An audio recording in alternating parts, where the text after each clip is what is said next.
Jusqu'à un passé récent, les infrastructures étaient reléguées au second plan en Afrique. Après que des études ont montré le lien étroit entre le développement des infrastructures, notamment de transport, et la productivité des entreprises, la question du financement se pose avec acuité. Pour y faire face, du 2 au 3 février 2023, s'est tenu à Dakar au Sénégal le deuxième sommet sur le financement des infrastructures afin de sensibiliser les acteurs politiques et bailleurs de fonds.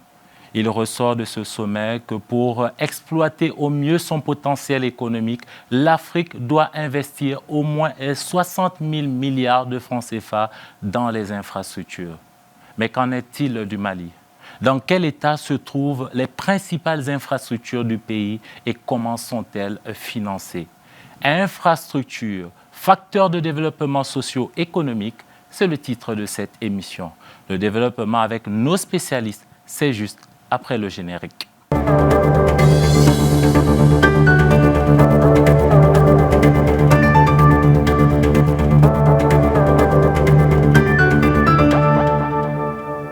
Bonsoir à tous et bienvenue dans Entreprendre, votre magazine dédié aux entrepreneurs et aux différents acteurs de l'économie. Infrastructure, facteurs de développement socio-économique, c'est le titre de cette émission.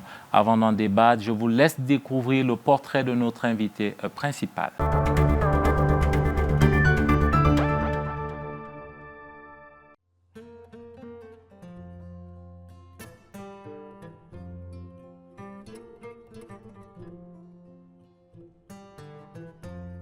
Ingénieur, entrepreneur en bâtiments et travaux publics, Ibrahima Sako est le président-directeur général de Sud Service, une entreprise qui évolue dans le BTP. Il a travaillé sur plusieurs projets d'envergure ces dernières années. On peut notamment citer les travaux de construction des infrastructures dans les zones de réinstallation de la tranche 1 du projet d'irrigation d'Alatona entre avril 2010 et août 2011. Dans la même période, les travaux de construction des logements des préfets de Kankaba, de Bourem et de Tenenkou. Les travaux de construction du nouveau centre de santé de référence de Bankas entre octobre 2014 et juin 2015.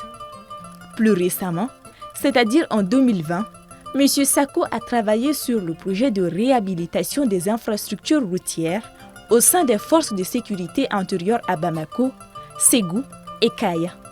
À cela, s'ajoutent les travaux de construction et de réhabilitation des infrastructures de l'établissement pour la construction et la réparation automobile au camp militaire de Kati. Outre sa casquette de PDG de Sud Service BTP, Ibrahima Sako est depuis octobre 2014 le représentant du patronat au conseil d'administration de l'Agence d'exécution des travaux d'intérêt public pour l'emploi, AGETIP Mali. De 2005 à 2018, cet entrepreneur du BTP a été deuxième vice-président de l'Organisation patronale des entrepreneurs de la construction du Mali, OPECOM, avant d'en devenir le premier vice-président fin 2018.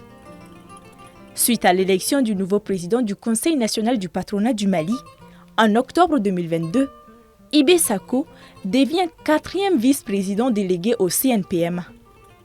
À ce titre, il a participé à la commission mixte de coopération Guinée-Mali à Conakry. Il fait également partie de la délégation du CNPM au Forum économique et commercial Turquie-Afrique 2023. M. Sako a présidé le groupe de travail du CNPM sur le transport, les infrastructures et le désenclavement dans le cadre de son plan d'action 2022-2027. Marié et père de 5 enfants, Ibrahima Sako est l'invité principal de Entreprendre.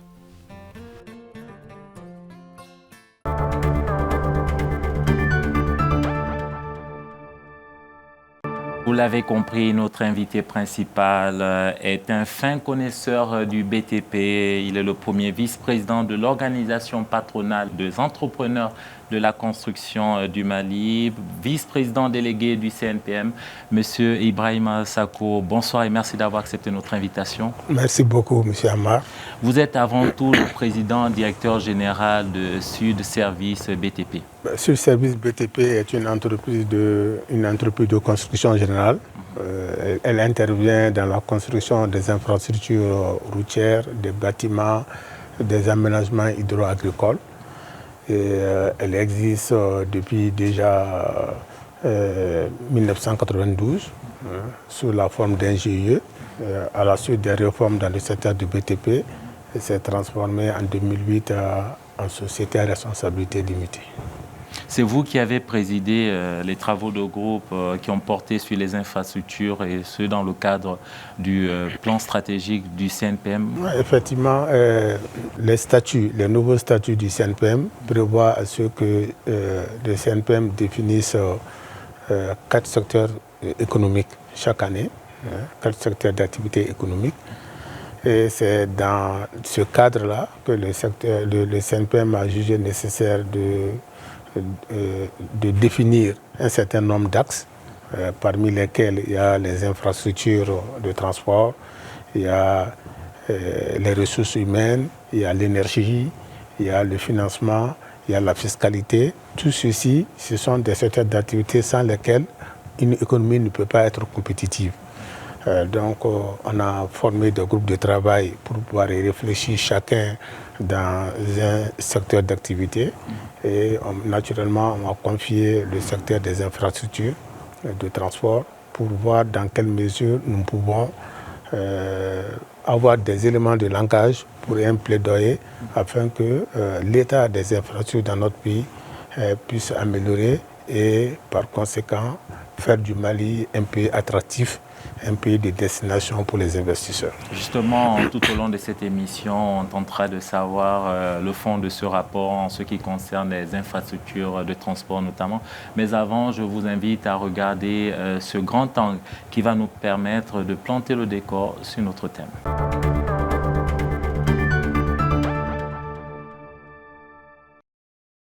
Situé au cœur de l'Afrique de l'Ouest, le Mali est un vaste pays enclavé d'une superficie de 1 241 238 km². Il partage plus de 7 200 km de frontières avec 7 pays, dont 5 ont accès à la mer. La façade maritime la plus proche de la capitale Bamako est à près de 1000 km à Conakry.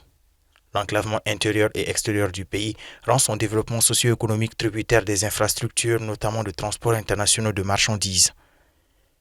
On remarque qu'en 60 ans d'indépendance, le Mali ne peut toujours pas revendiquer des infrastructures dignes de ce nom, bien qu'on remarque une avancée vraiment significative. Quand on regarde aujourd'hui, on a plus de 89 000 km de routes, de sites et réseaux routiers.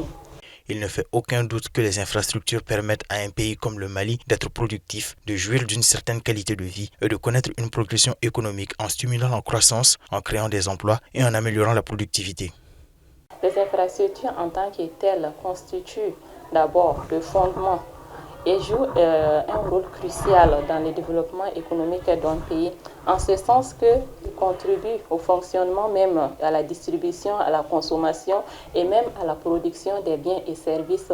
Au regard de la position géographique du pays, les infrastructures routières sont indispensables pour réduire les distances entre les zones de production et les zones de consommation, mais aussi intensifier les échanges commerciaux dans le pays et la sous-région.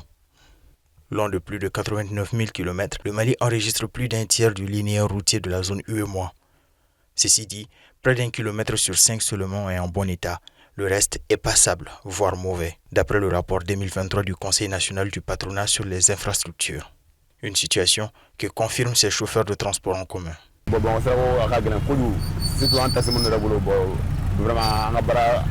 sira ko bɛ an ka baara gɛlɛya trop a bɛ jɔ an karabina kan a fana bɛ jɛ an ka baara yɛrɛ kan parce que i bɛ tile bɛɛ kɛ i tɛ wari foyi sɔrɔ. Fana ko bɛna ni jamana yiriwali fanba de ye parce que an bɛ taa jamana minnu kan olu ka siraw ka ɲi an ta ye bi tiɲɛ tiɲɛ na ni an ka sira fana ɲɛna an bɛ Ala fo k'a waleɲuman dɔn. La vétusté et le manque d'entretien, le déficit de financement, de ressources matérielles et humaines, mais surtout la mauvaise exécution des travaux sont autant de facteurs qui jouent sur l'efficacité de nos infrastructures selon les spécialistes.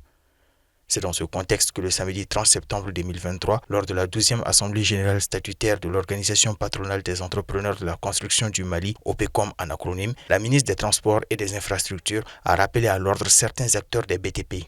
Convenez que les conditions dans lesquelles certains de vos membres exécutent les travaux d'entretien routier sont absolument révoltantes, tant pour l'autorité ministérielle chargée des routes que pour les usagers et les riverains des voies publiques. Des tranchées sont faites sur des voies en plein centre-ville et sur les routes interurbaines sans que les entreprises responsables ne se donnent les moyens de faire des points à temps dans les délais requis. Les délais d'exécution ne sont pas respectés. La qualité des travaux est mise en cause notamment du fait de techniques inappropriées, la mauvaise organisation de certaines entreprises. Les dispositions urgentes sont en cours en vue de mettre fin à ces pratiques. En plus de son réseau routier, le pays dispose d'un réseau fluvial mais aussi ferroviaire et aérien qui offre plusieurs opportunités de développement. Une opportunité que la compagnie aérienne Sky Mali a saisie depuis bientôt 4 ans. Elle opère à l'intérieur du pays et parfois aussi à l'extérieur. Et aujourd'hui, Sky Mali, quand même, se porte très bien, avec bientôt 120 staff dans différents secteurs, dans la maintenance lourde des avions. Nous avons un organisme de maintenance agréé par l'aviation civile qui fait un travail avec des Maliens, qui sont des ingénieurs qui travaillent. Et notre dernier check A été réalisé entièrement ici, bien sûr avec le soutien de certains consultants venus de Turquie ou bien de l'Afrique du Sud. L'activité se déroule. Nous allons signer un partenariat avec l'armée malienne pour un peu intégrer des jeunes pilotes militaires, à leur donner des chances dans le pilotage des lignes commerciales. S'il ne fait aucun doute que les infrastructures favorisent le développement, leur financement reste un défi majeur au Mali et dans bon nombre de pays du continent. Dans une interview parue le 2 octobre 2019 dans le journal Le Sort, Traoré Seynabou Diop, à l'époque ministre des Infrastructures et de l'Équipement, confiait, je cite, « Pour réparer régulièrement et mettre le réseau routier à niveau, nous avons besoin d'au moins 80 milliards de francs CFA par an. L'autorité routière ne procure même pas le quart de nos besoins. »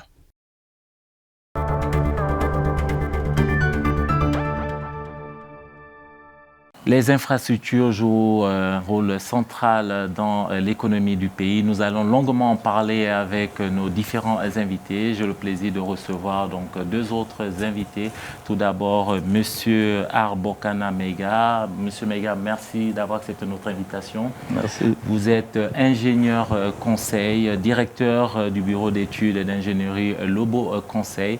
Vous avez été le président du conseil de l'ordre des ingénieurs conseils du Mali. Nous avons également sur notre plateau l'économiste Khalid Dembélé. Khalid Dembélé est également enseignant-chercheur.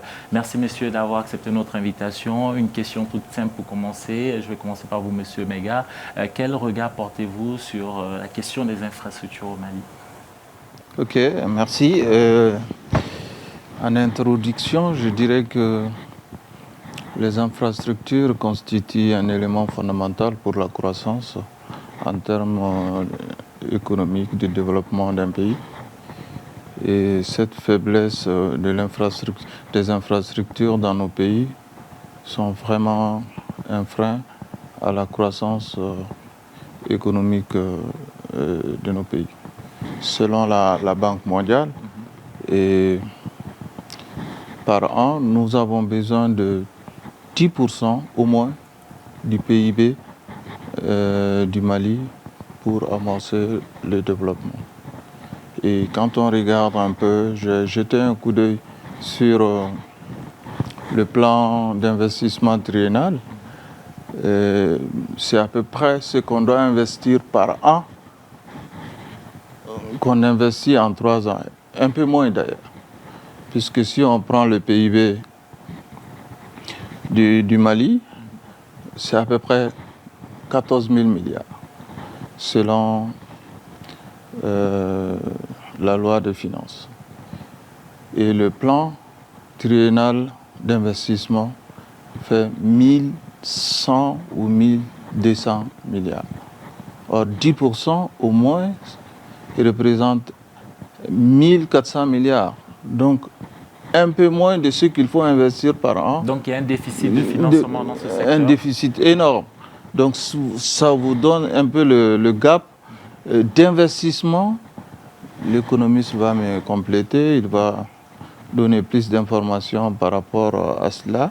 Mais ça nous donne déjà le gap du déficit de faiblesse, la faiblesse d'investissement et d'infrastructure qu'on a au Mali. Khalid Dembélé, déficit de financement, problème d'infrastructure donc.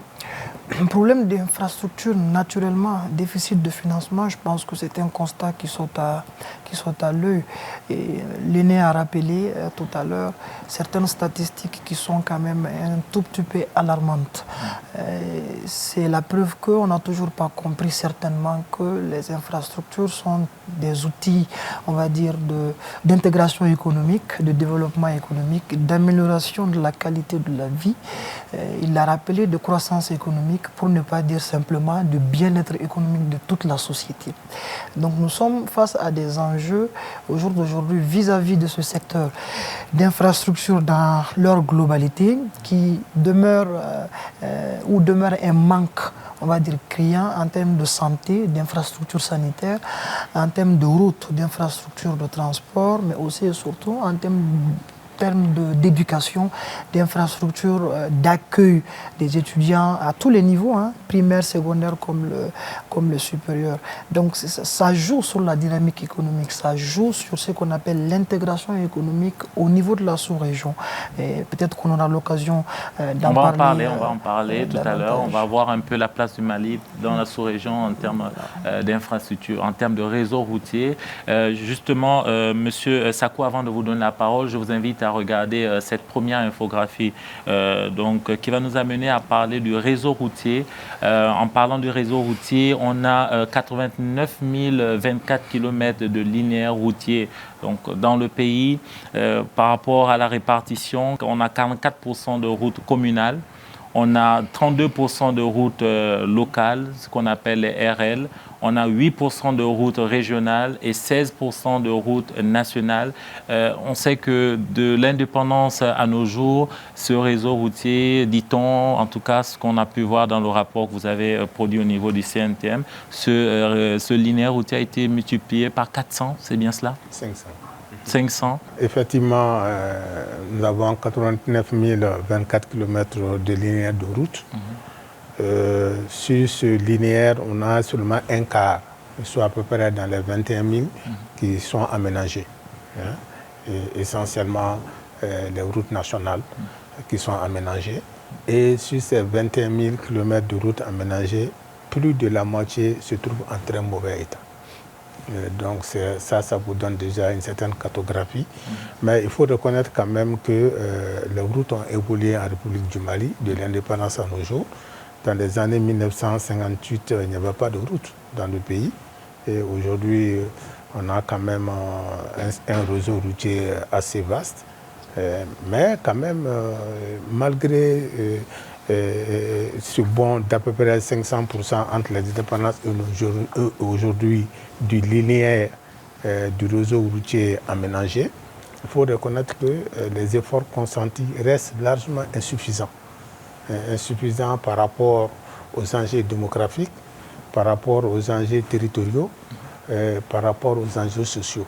Donc tous ces défis font qu'il y a encore beaucoup de choses à faire si nous voulons avoir un pays attractif, un pays de destination des investisseurs. Alors, messieurs, avant justement de venir sur ce qui ne va pas, quand on parle, Khalid Dembélé, quand on parle du réseau routier dans une économie comme la nôtre, voilà, qui est principalement dominée par le secteur primaire, qu'est-ce que la route, qu'est-ce que le réseau routier représente, économiquement parlant? Le réseau routier permet ce qu'on appelle la connexion des deux économies. Si on parle par exemple entre deux pays, la connexion entre plusieurs économies quand on s'inscrit dans la dynamique de plusieurs pays. Vous avez d'ailleurs un modèle en matière de commerce international qui en parle, le modèle de gravité. Et ça relie les échanges commerciaux entre deux pays à la taille de leur économie, tout en faisant ressortir ce qu'on appelle les effets négatifs des routes de transport. On prend un exemple. Si vous prenez l'axe, par exemple, routier Bamako-Sénégal, vous allez vous rendre compte que l'état des goudrons sont vraiment dans une situation assez dramatique. Ce qui joue un peu sur, effectivement, la situation des gros camions qui roulent sur cette route-là. Donc les commerçants, les pertes qu'ils, effectivement, encaissent à ce niveau-là, ils vont les répartir reporter plutôt sur le prix. Donc, ce qui fait qu'une situation où les routes, au-delà du fait qu'elles sont très éloignées, elles ne sont pas en très bon état, ça cause d'énormément de problèmes au niveau des gros camions, ça cause d'énormément de problèmes au niveau des marchandises, lesquels prix sont toujours reportés, ce qu'on appelle sur les marchandises. Mais au-delà, les routes facilitent ce qu'on appelle la mobilité des personnes et de leurs biens. Quand les routes sont en très bon état, facilement, les marchandises peuvent quitter à un point A, facilement arriver à un point B sans dommage. Les personnes également, cette mobilité-là est aussi assurée, ce qui effectivement favorise ce qu'on appelle la libre circulation dans le commerce international. Mieux, quand les routes sont dans des meilleurs états, plus les marchandises arrivent à destination sans grand problème, ça facilite l'accession de ces marchandises-là au niveau des consommateurs. Et ça peut jouer sur le coût? Et naturellement, ça joue sur le coût de ces marchandises-là et ça peut jouer sur le prix. On sait que le prix est un facteur, on va dire, de consommation, donc de bien-être économique. Donc, une situation où les routes sont dans de très mauvais état, il faut s'attendre effectivement à ce que l'échange économique soit encore de plus en plus difficile et que le coût soit élevé. Monsieur Meiga, quand on parle de réseau routier, quand on parle de route, on parle de connecter les zones de production aux zones de consommation. C'est cela qui montre l'importance des routes? Pas que cela. Avant d'arriver à votre question, il faut savoir que le mauvais état des infrastructures font perdre aux entreprises entre 25 à 30% de leur rentabilité. Donc imaginez ce que ça représente.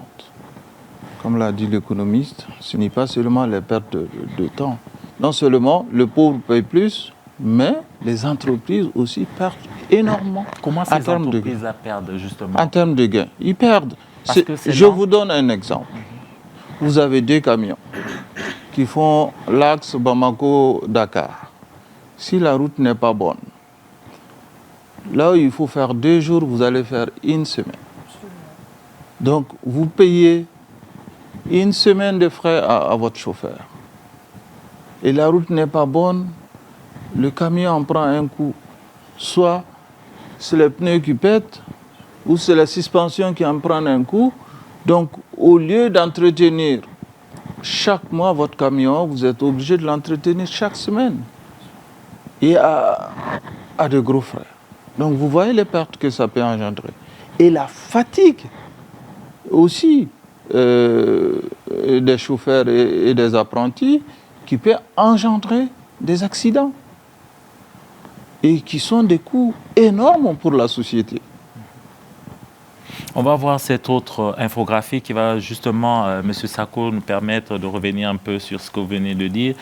Quand on parle du réseau classé, on parle de 25 692 km de routes aménagées, 25,34% de routes revêtues. On a 74,66% de routes en terres modernes et pistes améliorées, d'après les données de la Direction générale des routes.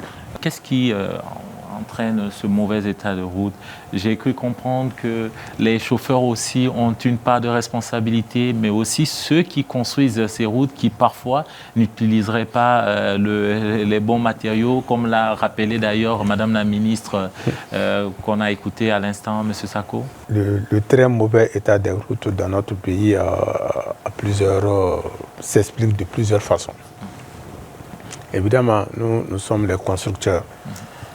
Nous travaillons avec les outils que nous avons. Et on peut citer plusieurs exemples de très bon travail effectué par les entrepreneurs du Mali. L'échangeur de Ségou à les Ivoires, c'est une entreprise malienne qui l'a construite. Le viaduc de Sikasso, c'est une entreprise malienne qui l'a construite, et tant d'autres. Donc, ces infrastructures de très bonne qualité passent inaperçues, on n'en parle pas. Mais dès lors qu'il y a l'état de la route se dégrade continuellement, les entreprises sont indexées. Non, il faut voir quel est l'âge moyen de nos routes aujourd'hui. Nous n'avons que des routes fatiguées. Et chaque année, elles sont âgées, nos routes? Elles sont très très âgées. Elles ont presque tous dépassé l'âge limite de l'entretien courant. Ce sont des routes qui doivent être complètement réhabilitées ou reconstruites. Sinon, c'est du saupoudrage que nous sommes en train de faire chaque année. Ça ne peut pas donner l'effet escompté. Parce que nos routes sont très très vieilles. On s'accuse pour rien. Tout le monde connaît les raisons. Il y a un grand déficit de financement des infrastructures routières. Et c'est ce qui cause vraiment tout ce problème-là. Oui, non, il faut faire la différence. Ce dont la ministre parlait, c'est par rapport à l'entretien routier. Ce n'est pas par rapport à la construction neuve des routes. La part des entreprises défaillantes, je vais dire, dans la construction neuve est très faible. Imaginez, vous devez construire une route de 200 km. Forcément, il va y avoir quelques points de faiblesse qu'il faut corriger. Et ça, on a des outils pour ça. On parle de 200 à 500 millions de francs CFA au kilomètre pour faire une route, c'est ça? Ça dépend de quel type de route vous parlez. En moyenne, je vous donne un exemple. Vous prenez la RN27, la voirie, qui est la partie urbaine du rond-point de l'hôtel, du Grand Hôtel, jusqu'à la limite de Boulkassoubou. Vous avez en moyenne 3 milliards et quelques au kilomètre. Puisque 3 milliards et quelques, prenons le montant des travaux fait à peu près 29 milliards, et vous avez 7 kilomètres et quelques de kilomètres. Pourquoi ce changement, cette différence? Pourquoi? C'est en fonction... La spécificité du lieu. La spécificité, c'est qu'on est dans l'urbain. D'accord. Et on a aussi la dimension des voies qui changent. Et vous avez le type d'équipement. Quand on est en urbain, on a plus d'équipement que quand on est en race campagne. En race campagne, c'est entre deux villes, c'est en campagne. Là, vous n'avez pas d'électrification, vous n'avez pas d'aménagement de l'entourage. Donc, vous avez entre 500 pour des routes revêtues. Je parle de routes revêtues, pas des routes non revêtues. Entre 500 à 4 milliards. Donc en fonction des lieux, en fonction d'un certain nombre de choses, le coût pour faire une de route l'équipement. On va justement voir cette autre infographie qui va nous amener toujours à parler donc de routes, des routes revêtues sur une linéaire de 5936 km. Donc on a 39,42% en bon état. On a 35,14% en état, qu'on va dire en état passable, et 25,44% en mauvais état, toujours d'après les données de la Direction générale des routes. Monsieur Sakou, quand on parle de routes en bon état, de routes passables ou même de routes en mauvais état, il y a toujours une question qui revient, et vous m'arrêtez si je me trompe, la route a une durée de vie, donc il y a un poids aussi à respecter sur la route. Quand je dis un poids, je parle surtout du poids des camions notamment. Et ça, visiblement, ce n'est pas respecté. Oui, tout à fait. Et ça, c'est vraiment l'un des problèmes épineux du maintien de nos routes. La charge à l'essieu, c'est un règlement, le règlement 14 de l'UMOA, qui l'exige. Donc, il y a un certain tonnage que les camions ne doivent pas dépasser pour ne pas dégrader prématurément nos routes. Et malheureusement, c'est ce que nous constatons. Et les routes, les infrastructures routières, tout le monde sait que ça coûte excessivement cher. Et donc, c'est l'idée vraiment d'appeler les transporteurs à ce qu'ils puissent respecter vraiment la charge à l'essieu. Et rien que la charge dont parle M. Sako et le mauvais état des camions, quand on le prend, représente à peu près 30% des frais d'entretien de la route. Et le Mali aujourd'hui a besoin d'une... Vous avez mis 80 et quelques. En réalité, on est dans dans les centaines de milliards pour entretenir convenablement nos routes. Donc imaginez 100 et quelques milliards, 30 milliards et revient à la surcharge. Si on évitait la surcharge, on économiserait plus de 30 milliards qui auraient pu servir à construire ou à améliorer d'autres routes. Khalid Dembélé. Moi, je pense que cette question de sensibilisation par rapport à un certain nombre de pratiques qu'il ne faudrait pas faire n'est pas que spécifique dans le secteur du transport. Ce sont les acteurs du domaine même souvent, notamment les chauffeurs dans le cas spécifique du transport, qui ne contribuent pas effectivement à rendre la tâche plus facile à l'État. Donc il est évident qu'il y a un gros effort à faire à ce niveau-là pour faire respecter les charges normées au niveau de la sous-région, comme ça a été évoqué par M. Sako. Mais je pense que les arguments évoqués ici et là par nos autorités souvent sont un peu légers. Pour moi, une route est construite sous le contrôle des spécialistes, sous réserve d'un certain nombre de termes de référence. Après construction de la route, les choses sont très claires. Les responsabilités sont situées, quelle société a construit, quelle doit être la tâche de cette société-là après construction, s'il y a ce qu'on appelle le service après, on va dire, après avoir déposé la chose. Le suivi, le contrôle. Le contrôle. Moi, de mon point de vue, même en termes d'entretien, si vous estimez que, tel que effectivement conclu par la société qui doit procéder à l'entretien et que ça n'a pas été le cas, les sorties pour effectivement situer les responsabilités n'ont pas lieu d'être à partir du moment où les responsables sont connus. De mon point de vue, il est très facile de situer les responsabilités à ce niveau-là. S'il y a une société qui est engagée pour l'entretien d'un axe donné et qu'on constate après que ce n'est pas le cas, on revient simplement au thème de référence et puis on situe les responsabilités. Avant de fermer la page route, bien sûr, on va parler d'autres infrastructures. On va juste voir cette infographie sur le réseau routier. En Afrique, on parle de plus de 2 millions de kilomètres dans le continent, moins de 300 000 kilomètres dans la zone UEMOA. Au vu de la première infographie, le Mali a plus d'un tiers des routes de l'UEMOA, puisque dans l'UEMOA, on est à 300 000 km. Au Mali, on est à 89 000. En fait, il y a un indicateur qui permet d'apprécier, c'est le kilométrage au 100 km². Ça vous donne le nombre de kilomètres au 100 km². C'est ce qui permet d'apprécier le niveau de développement des infrastructures routières dans un pays. Cet indicateur-là, je pense que ça doit être 6 km au 100 km². Ça, c'est les normes au CEDEAO, je ne me rappelle pas trop. Donc, malgré tout, ça veut dire qu'il faut ramener le nombre de routes à la superficie du pays. Le Mali étant très vaste, si vous comparez le Mali au Togo, le Togo fait 50 000 et quelques kilomètres carrés. Le Mali en fait 1 240 000 et quelques. Oui, 238 km. Si vous prenez cet indicateur, vous allez voir largement qu'au niveau des infrastructures routières, le Togo a développé beaucoup plus son infrastructure que le Mali. J'aime beaucoup votre précision parce que ça permet de mieux comprendre. Il parlait de la densité des routes.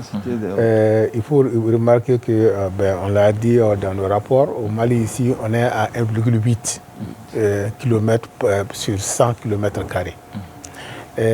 Au niveau de l'UEMOA, on est à 3,1 km par 100 mètres. Et au niveau de l'Afrique, on est à peu près à 4,7.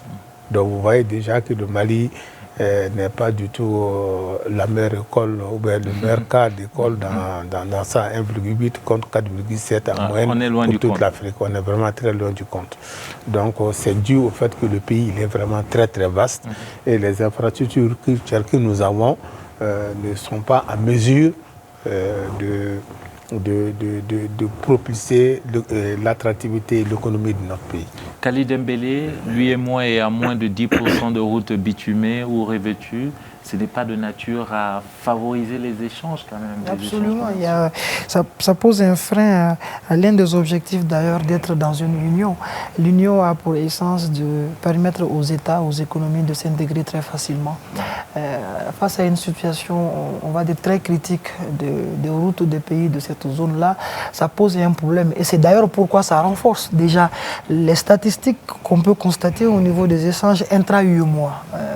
Vous n'êtes pas sans savoir, ou pour rappel, que quand on prend les échanges qui se passent entre les pays de l'UEMOA, seulement, on va dire 16% des échanges sont intra-UEMOA. Le reste, entre les pays de l'UEMOA. Ce qui pose un véritable problème.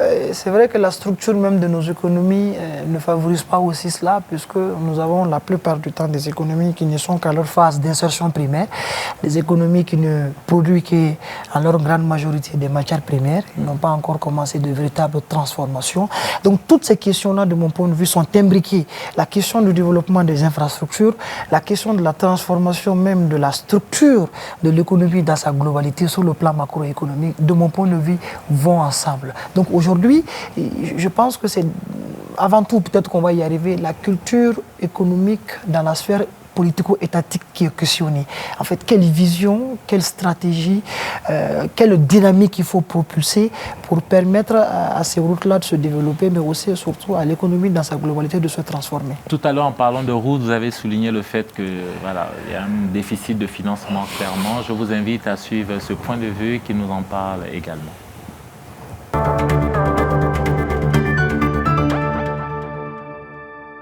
Nous sommes un pays continental. La frontière la plus proche est à environ 1000 km. Donc c'est tout cet ensemble-là qu'il faut voir. Et il faut voir aussi l'argent que nous consacrons pour l'entretien routier, pour l'entretien de routes. Nous avons d'une part plus de kilomètres que les autres. On consacre moins de financement à notre réseau. Et de l'autre côté, ils ont moins de routes que nous et ils mettent beaucoup plus d'argent pour l'entretien de la route. Donc ça, c'est un problème qu'il faut comprendre. De l'autre côté, il s'agit quand même de bien faire ce qui est confié aux entreprises. Le peu qu'on arrive à faire avec les maigres moyens que l'État a, compte tenu des nombreux défis auxquels le pays est confronté, il s'agit de bien les investir, de bien les rentabiliser. Donc quand on parle de la question du réseau, des infrastructures dans un contexte global, nous sommes un pays qui a d'énormes défis. Ça, vous voyez le nombre de nos routes, plus les routes de liaison. Quand on regarde par exemple, il y a environ 30 000 km de routes revêtues dans toute la zone UEMOA, sur lesquelles nous avons environ 5 000 km, 6 000 km. Donc vous voyez que si on regarde même en termes d'infrastructures, les autres n'ont pas fait plus que nous. Mais seulement nous avons beaucoup plus à faire, plus que les autres, en termes de superficie de notre territoire, qui fait 1 241 238 km², par rapport à toute la zone UEMOA, qui fait 3 500 000 km². Vous voyez la dimension de ce pays. Donc tous les défis sont à regarder par rapport à cette dimension. Les autres n'ont pas fait plus que nous, mais nous avons beaucoup plus à faire par rapport à eux. Messieurs, pour revenir rapidement sur cette question du financement, aujourd'hui, dans le système actuel, comment nos routes sont financées? Nos routes sont financées de deux façons. C'est les ressources internes du pays et les ressources externes. C'est-à-dire l'État, sur fonds propres, décide de financer des routes, ou avec des bailleurs tels que les banques de développement et autres. Jusqu'à présent, nous avons très peu de financement partenariat public-privé dans la structure de financement de nos routes. Ce dont vous parlez, il s'agit de l'entretien routier. Pour les redevances, effectivement. C'est l'entretien routier, c'est ça qui concerne les redevances. Alors, à ce niveau, comment ça se passe?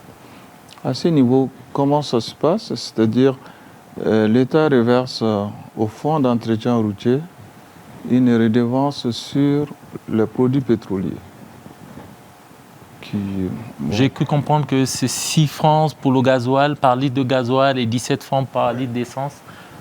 Ça varie. Oui, ça varie. Ça varie parce que compte tenu du fait que le gasoil et l'essence ont flambé, l'État a été obligé, pour que le citoyen ne soit pas trop lésé par le prix du carburant, de baisser drastiquement cette redevance-là. Donc aujourd'hui, elle n'est pas du tout significative, ce qui fait qu'il y a un grand déficit dans le financement de l'entretien routier.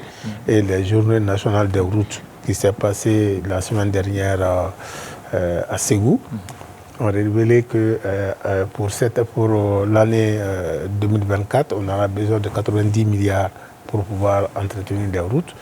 Et par an. Seulement, oui, pour 2024 seulement. Ah, pour 2024. 90 milliards et il n'y a que 15 milliards de disponibles. Donc ça vous prouve vraiment, ça c'est seulement dans le cadre de l'entretien routier, les difficultés pour le fonds d'entretien routier de pouvoir accéder à des ressources suffisantes pour pouvoir faire seulement l'entretien. On va parler dans la seconde partie de comment le secteur privé peut justement accompagner cette mobilisation des ressources financières. Le transport ferroviaire, parlons-en maintenant à travers cette infographie que je vous invite à regarder. 642 km de linéaire sur 1286 km entre Bamako et Dakar. On a 24 localités qui sont desservies par le train. On a un peu plus de 253 091 tonnes de marchandises transportées en 2014. Monsieur Sako, ce sont des données qu'on a pu également retrouver dans votre rapport au niveau du CNPM. Cela montre aussi que vraiment sur ce secteur aussi, il y a beaucoup à faire. Le train, c'est l'un des moyens de transport les moins chers et les plus économiques pour un pays. On a un débouché sur la mer par rapport à cette ligne qui va de l'océan Atlantique sur l'océan Niger. Aujourd'hui,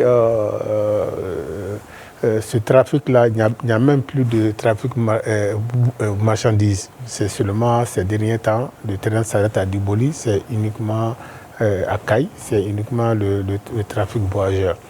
Et le trafic voyageur, en termes de l'économie, évidemment, ça permet la mobilité, mais en termes économiques, c'est beaucoup plus le trafic des marchandises qui apporte un plus à l'économie plutôt que le trafic voyageur. Et en plus encore, l'état de les rails ne sont pas aux normes. On parlait justement de faire des investissements pour réhabiliter. Là aussi, il y a eu toujours la question de la mobilisation des fonds. Khalid Dembélé, quand on parle de transport ferroviaire, ça profite beaucoup plus à l'économie locale? Ça profite à l'économie dans sa globalité, mais oui, toutes les communes à travers lesquelles le train passe, c'est toute une économie qui se crée autour de cela. La restauration, les petites ventes, et les échanges de monnaie, ainsi de suite, c'est toute une rentabilité qui se crée autour de cela. Il faut le rappeler, il faut pas... Moi, je pense qu'aujourd'hui, il y a toujours cette crise du ferroviaire-là qui persiste. C'était arrêté un temps, ça a repris il y a moins d'un an, ça a repris il y a quelques mois. Oui, mais ça a été rappelé par notre entrepreneur. Les statistiques sont assez évidentes là-dessus. Vous avez le train voyageur, par exemple, comparativement au train de marchandises. Le train marchandises, par exemple, peut supporter le poids de l'équivalent, ça dépend des camions, mais le poids de l'équivalent de 30 camions. Ça même, ça peut permettre au moins d'optimiser davantage nos routes, à travers le goudron. Si le train de marchandises maintenant se met à rouler, vous allez voir que l'utilisation des gros camions va se faire de plus en plus en termes de charge. Au-delà de cela, en termes de rapidité, c'est plus rapide. On sait que le train va... Pour le moment, on ne peut pas le dire. J'ai pu comprendre que ça fait au moins 20 heures pour allier Bamako, Akaï. C'est là où on dit que la crise du ferroviaire demeure toujours, en fait. Ce qui interpelle d'ailleurs à ce niveau-là la rente l'acceptabilité sur le plan social de ce genre de projet-là.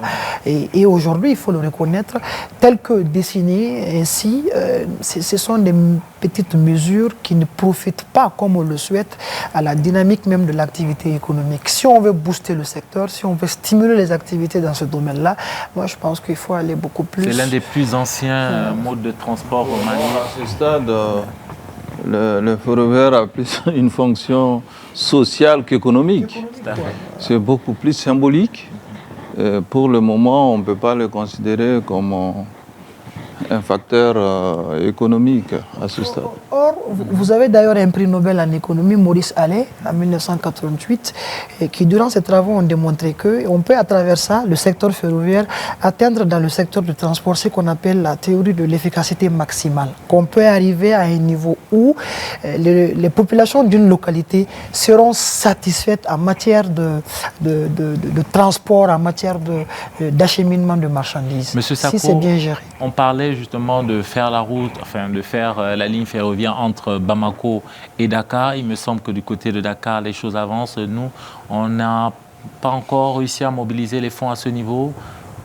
Oui, bon, les actions sont en cours. Je pense qu'il y a une délégation ministérielle qui a quitté la Russie, je crois que la semaine dernière.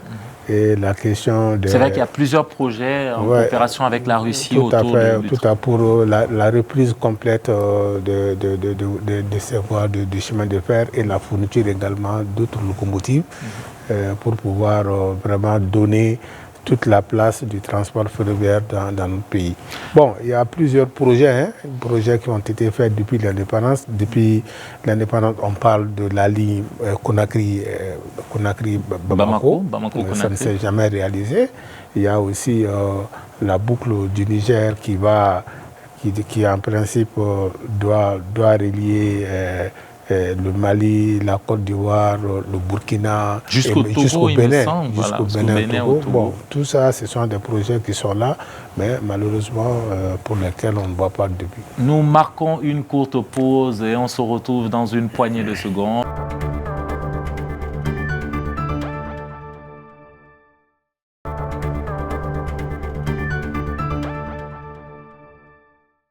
Rebonsoir et merci de suivre Entreprendre. Je vous rappelle que notre thème ce soir est infrastructure, facteur de développement socio-économique. Je suis toujours en compagnie de nos invités, dont notre invité principal, M. Ibrahima Sako. Il est le président directeur général de Sud Service BTP. Merci M. Sako d'être resté sur le plateau. Nous avons également d'autres invités sur le plateau. Nous avons l'économiste Dr Khalid Dembélé, enseignant-chercheur. Merci Khalid d'être resté sur le plateau. Plaisir. Merci également Monsieur Arbokana Mega. Je rappelle que vous êtes ingénieur conseil, vous êtes directeur du bureau d'études d'ingénierie Lobo Conseil. Vous avez été le président du Conseil de l'Ordre des ingénieurs Conseil du Mali. Merci également d'être resté sur le plateau. Messieurs, on va voir cette infographie qui va nous amener à parler du réseau fluvial Niger-Sénégal-Mali. On parle d'un réseau fluvial de 2334 km navigables à travers le Mali. Koulikoro-Gao, c'est le principal axe de navigation sur le fleuve Niger. Il représente 1308 km, soit 56% du réseau total. C'est le plus grand, c'est le principal axe utilisé quand on parle de navigation fluviale, M. Sako. Tout à fait, c'est le principal axe utilisé. Et malheureusement, la saison ne dure que 5 à 6 mois à cause de l'étiage. Il n'y a pas assez d'eau pour permettre aux bateaux de circuler normalement. De faire ça. Mais en dehors du Niger, il y a aussi le Sénégal, surtout dans la partie entre Ambidedi et puis Saint-Louis. Normalement, ce tronçon de 100 km environ devrait nous permettre de faire quitter les bateaux du port de Saint-Louis jusqu'au Mali, ici à Mbedidi. Mais malheureusement, ce projet aussi, qui devait être piloté par l'OMBS, reste toujours à l'état de projet depuis de très longues années. Mais il y a quand même aussi des canaux d'irrigation et les biefs navigables, surtout au niveau de l'Office du Niger. Ça représente à peu près 700 km de tronçons navigables.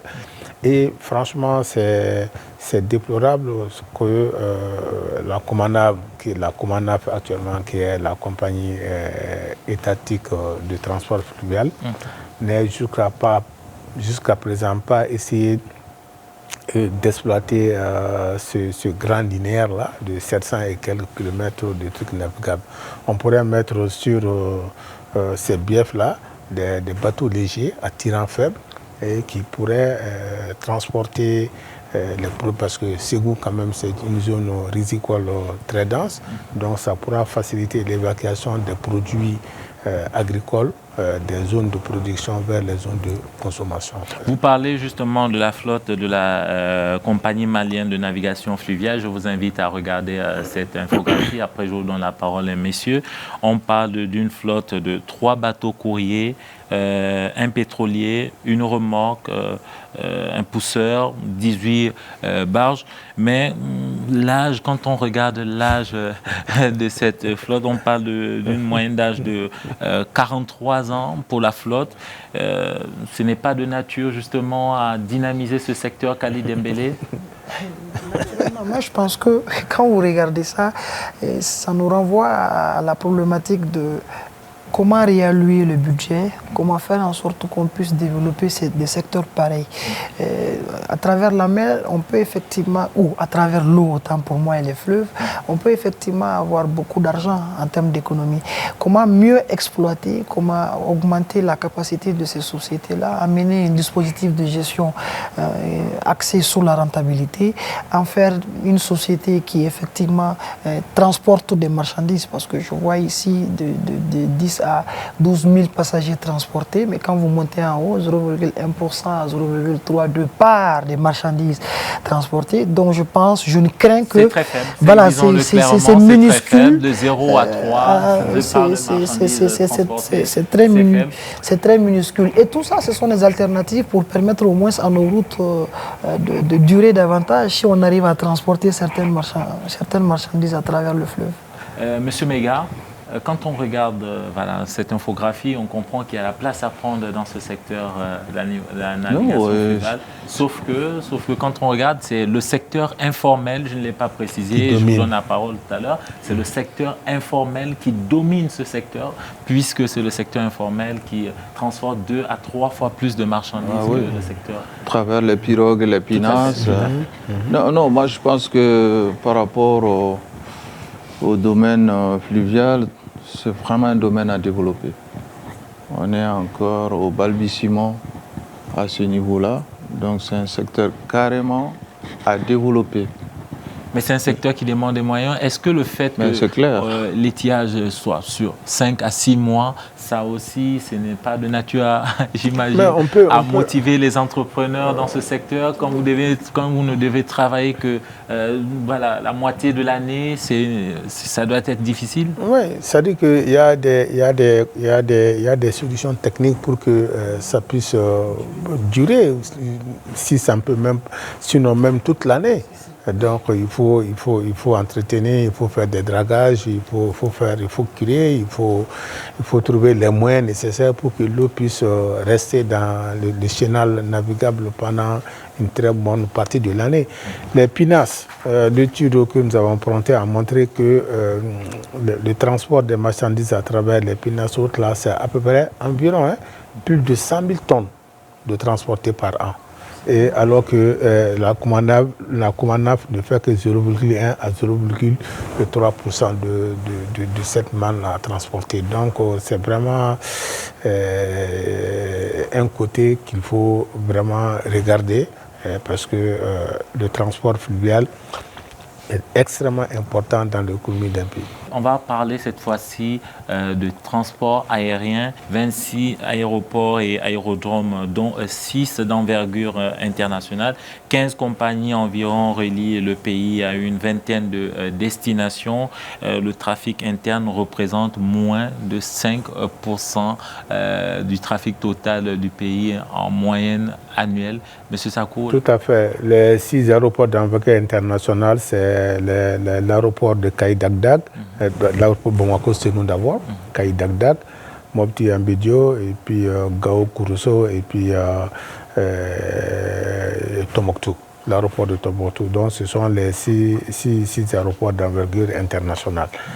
Et le trafic au niveau de l'aéroport de Bamako, c'est moins d'1 million de passagers par an. C'est extrêmement faible, mais c'est un secteur qui est dans la dynamique parce qu'il est prévu à peu près 1 500 000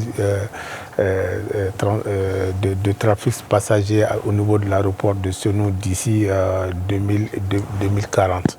Donc ça veut dire que les Maliens voyagent assez. Il y a une classe moyenne qui emprunte l'avion. Donc c'est un secteur qui mérite d'être, qui mérite aussi des investissements nécessaires pour que nous puissions, pour que ça puisse participer à l'attractivité de l'économie malienne. Messieurs, moins de 5% de trafic. Quand on regarde d'autres pays de la sous-région, là on voit qu'il y a une dynamique un peu plus élevée. Sénégal, Côte d'Ivoire, Togo, même Bénin, la dynamique est plus élevée. On a 15 vols, 15 compagnies environ qui relient le pays. Je disais que ça aussi, les questions de sécurité, les questions de stabilité aussi jouent. Un pays, pour être attractif, pour attirer les gens sur le plan du tourisme, sur le plan d'investissement, il faut au moins un minimum de stabilité. Vous n'êtes pas sans savoir que ces dernières années ont été marquées dans notre pays par effectivement des difficultés sur le plan sécuritaire, ce qui décourage en termes de destination de voyage. Mais aussi et surtout, c'est un secteur qui a besoin d'investissement. Je ne dirais pas qu'on n'a pas de compagnie aérienne, mais je demeure sur ma faim quant à la dynamique de cette compagnie-là, à pouvoir effectivement desservir, on va dire, la plupart de nos localités.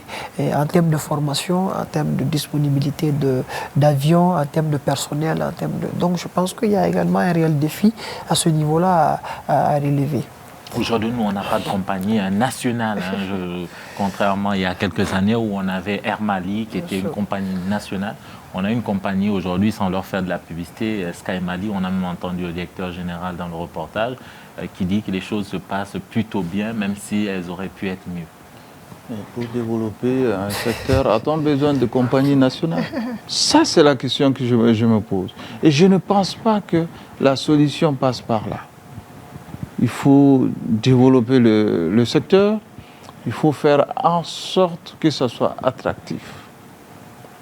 Comme l'a dit l'économiste, il y a un certain nombre de facteurs conjoncturels qui sont là aujourd'hui, qui ne favorisent pas l'essor du trafic, surtout en interne. Même si le besoin est là, parce qu'aujourd'hui, il est difficile, compte tenu de l'insécurité, de joindre un certain nombre des régions du pays. Et si le secteur, si le trafic aérien était développé, ça allait faciliter un certain nombre de choses. Mais est-ce que c'est le secteur public qui doit s'en charger? C'est ça la question. Je retiens qu'on n'a pas besoin nécessairement de compagnie nationale pour développer ce secteur. Je vous invite, messieurs, à regarder ce cas d'école qui va nous permettre de parler du meilleur réseau routier du continent.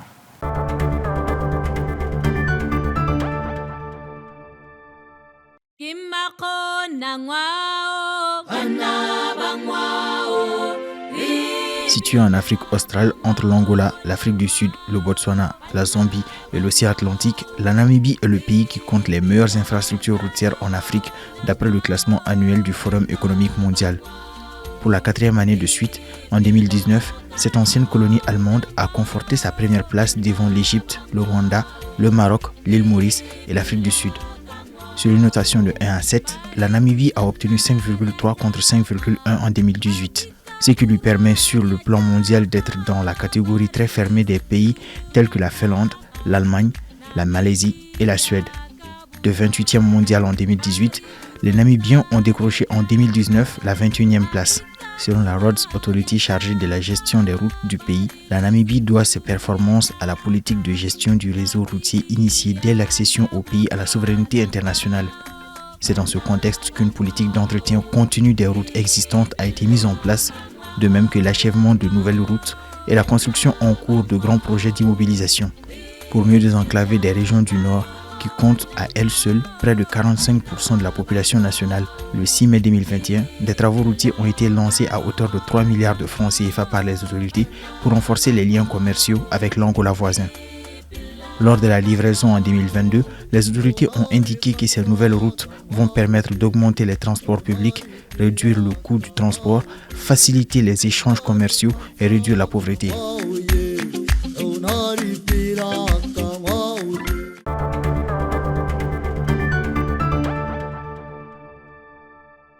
Réduire le coût du transport. Oui, tout à fait. Dans le reportage, ils nous ont dit, depuis l'indépendance, ils ont mis en place des politiques qui leur ont permis non seulement de continuer à entretenir les routes, mais aussi de construire de nouvelles.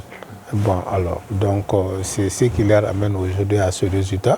Malheureusement, nous, on n'a pas su aborder ces caps-là avec beaucoup plus d'ambition et de sérénité. Depuis l'indépendance, rassurez-moi, ce n'est pas encore trop tard pour nous redresser et marcher vers la réussite. En termes de développement, il n'est jamais trop tard. Ça, c'est bien dit. Et il suffit juste d'avoir de la volonté politique. Maintenant, j'aurais bien voulu savoir combien la Namibie consacre pour le développement de ces routes. Ça allait nous permettre de le comparer au cas du Mali. Parce que c'est ça qui est important, ce n'est pas de dire ils sont classés, mais combien et ils investissent dans le domaine routier. Ça allait être plus intéressant. Khalid Dembélé, on parle de réduire la pauvreté à travers des infrastructures. On a parlé de la route, mais ça peut être sur d'autres infrastructures. Telles que les infrastructures sanitaires, pour faciliter effectivement la proximité, créer une certaine proximité entre les malades dans les milieux reculés et les hôpitaux. Telles que les infrastructures, on va dire, d'accueil, je l'ai dit tantôt en termes d'étudiants. Aujourd'hui, quand on a le bac et qu'on est au niveau de certaines régions reculées du Mali, on est obligé de venir à Bamako pour étudier dans certaines filières, ce qui est anormal pour un pays qui se veut en voie de développement ou un pays qui ambitionne effectivement à créer une dynamique économique. Donc oui, aujourd'hui, je ne sais pas si c'est une opportunité en même temps et malheur. Tout reste une priorité dans notre pays, quoi. Quand on prend ces secteurs-là, on voit qu'en la matière, il y a beaucoup de domaines où il y a encore effectivement matière à creuser, à créer une certaine dynamique économique. Cela va de soi, peut-être qu'on va l'aborder tout à l'heure. Il faut avoir au moins cette culture sur le plan politique. Justement, parlons-en. Que faire aujourd'hui face à tout ce que vous avez pu dire, près d'une heure d'émission sur donc le problème d'infrastructure, que ce soit au niveau du transport, que ce soit au niveau fluvial, que ce soit au niveau ferroviaire et tout ça. On n'a même pas parlé d'autres infrastructures. Je sais qu'il y en a plein. Même une heure ou une journée d'émission ne suffirait pas. Par rapport à ce qu'on a parlé aujourd'hui, qu'est-ce qu'il faudrait faire? On va commencer par vous, M. Khaled. Les priorités à votre avis? Je pense qu'il faut être plus courageux. Aujourd'hui, quand vous prenez un peu la manne de l'État, les ressources de l'État, le budget de l'État, vous allez vous rendre compte qu'une grande majorité est accordée au fonctionnement. Moi, je pense qu'il faut essayer de voir un peu l'allocation et orienter un peu les choses de façon stratégique au niveau de l'investissement. Il faut être capable également, à ce niveau-là, de mettre en place un dispositif d'efficience. Parce que les routes, on l'a dit, ça permet à un certain nombre d'activités d'être beaucoup plus opérationnelles, mais sur le plan d'efficience. Pas l'efficacité, mais l'efficience de faire certaines choses à moindre coût. Et c'est ce qu'on n'arrive pas à réussir dans notre pays. Les années passent, chaque année, on a des stratégies budgétaires qui sont élaborées avec un esprit de prendre en charge nos institutions, à prendre en charge on va dire, nos autorités. Moi, de mon point de vue, je pense qu'on doit faire un grand effort à ce niveau-là. On ne peut pas construire des routes qui durent des centaines d'années si on ne met pas beaucoup d'argent là-dessus. Les routes sont obligées de devenir chères si on veut effectivement les avoir sur plusieurs années. Et ça ne peut pas être possible si on n'est pas assez courageux de dire qu'il faudrait être capable de renoncer sur le plan entretien, sur le plan fonctionnement à un certain nombre de choses et orienter l'investissement, le budget sur l'investissement, mais aussi et surtout mettre en place un dispositif de transparence ou renforcer le dispositif de transparence. Le malheur de la plupart de nos pays, c'est qu'on n'a pas assez d'argent. Le peu qu'on a, quand on doit faire les activités avec, à plusieurs niveaux, on se rend compte que l'argent ne sert pas à ce pourquoi l'argent doit servir. Moi, je pense qu'également à ce niveau-là, il y a un grand effort à faire pour lutter contre, entre guillemets, donc la bonne gouvernance, pour permettre à cette dynamique-là de s'amorcer. Monsieur Meiga, oui. Que faudrait-il faire aujourd'hui pour renforcer, pour améliorer nos infrastructures, celles qui sont principalement utilisées au quotidien par les populations? Je pense à nos infrastructures sanitaires, je pense aux infrastructures de transport notamment. Il faut qu'on use la priorité, les infrastructures comme la priorité des investissements au niveau des gouvernements. Et sans cela, sans infrastructure... Donc respecter les 10% Non, je n'ai pas dit de respecter les 10%. Ça, c'est la Banque mondiale qui l'a dit. Je l'ai donné en introduction. C'est sur la base d'une étude d'ailleurs. Oui, sur la base d'une étude. En tout cas, ce qui est sûr, la réalité est là, c'est qu'il y a une faiblesse d'infrastructure dans nos pays. Et principalement, est dû au manque d'investissement. Donc, il faut qu'on sorte des solutions classiques. L'État seul ne peut pas tout faire. Il faut qu'on ait des solutions innovantes. Ça marchait ailleurs, pourquoi ça ne peut pas marcher au Mali? Comment ça a pu marcher ailleurs? Donc, voyons, les solutions innovantes existent et allons-y vers ça et sortir d'un certain nombre d'orthodoxies où les économistes nous maintiennent. Il faut respecter des critères de ceci, critères de cela. On n'en sortira jamais. On ne se développera pas. Et il nous faut des ressources. On fait comment? Ce qu'il faut investir en une année, avec les ressources qu'on a, on essaie de les répartir sur 3 ans. Et ce n'est même pas, ça ne vaut même pas ce qu'il faut investir en une année. Donc il faut des investissements et il faut aller chercher l'argent là où ça se trouve et comment on peut le trouver. Je pense en ce moment-là, il faut que l'ensemble des intelligences du pays travaillent ensemble, que ce soit le secteur privé, le secteur public, que les gens se mettent ensemble et voir comment attirer les investissements pour réaliser ces infrastructures-là. Et en même temps, améliorer, comme l'a dit l'économiste, la gouvernance. Ça, les deux doivent aller ensemble. Sans cela, quelle que soit la bonne gouvernance qu'on a, si on n'a pas l'investissement qu'il faut... C'est voué à l'échec. Bon, on ne fera rien. Monsieur Ibrahima Sako, quel rôle justement le secteur privé peut jouer dans tout ce qu'on a pu dire là? On parlait tout à l'heure du déficit de financement. Le secteur privé là doit, je pense notamment au CNPM, peut mobiliser des ressources pour accompagner l'État. Le secteur privé évidemment a un très grand rôle à jouer dans la mobilisation des ressources. Et c'est justement l'objectif de cette étude. Le partenariat public-privé, c'est un domaine qui est très très peu exploité en matière d'infrastructure au niveau du pays. Cela certainement à cause de la loi même qui porte sur le partenariat public-privé. Il va falloir que le gouvernement et le secteur privé s'asseyent, discutent ensemble pour voir quelle est la meilleure forme que cette loi doit prendre afin d'attirer le maximum d'investisseurs tant sur le plan national que sur le plan international. Et donc c'est l'un des objectifs de ce rapport-là, c'est nous permettre de donner au secteur privé les arguments d'un plaidoyer pour que le Mali soit un pays de destination. Il ne faut pas qu'on se lève, ce sont les infrastructures, la route principalement qui apporte le développement. Vous créez tout de suite une zone où vous faites passer une route et au bout de quelques instants, le village il va devenir une ville. Oui, on a tendance à le dire, la route apporte le développement. Sans route, au Mali ici, regardez dans les zones verticales sur route, là c'est une zone agricole très dense. Vers les Niafoula, vous avez des mangues qui pourrissent toute l'année, alors qu'à Gao, il manque beaucoup jusqu'à 500 francs, sinon plus une seule mangue. Mais on ne peut pas transporter parce qu'il n'y a pas d'infrastructure routière, il n'y a pas de route, tout pourri en cours de chemin. Donc c'est pour vous dire que si on parvenait à faire un très bon maillage du territoire avec des routes praticables et en bon état, on est en mesure de multiplier par X notre produit intérieur brut. C'est ce qu'il faut dire, la route change même le comportement de l'usager. C'est-à-dire?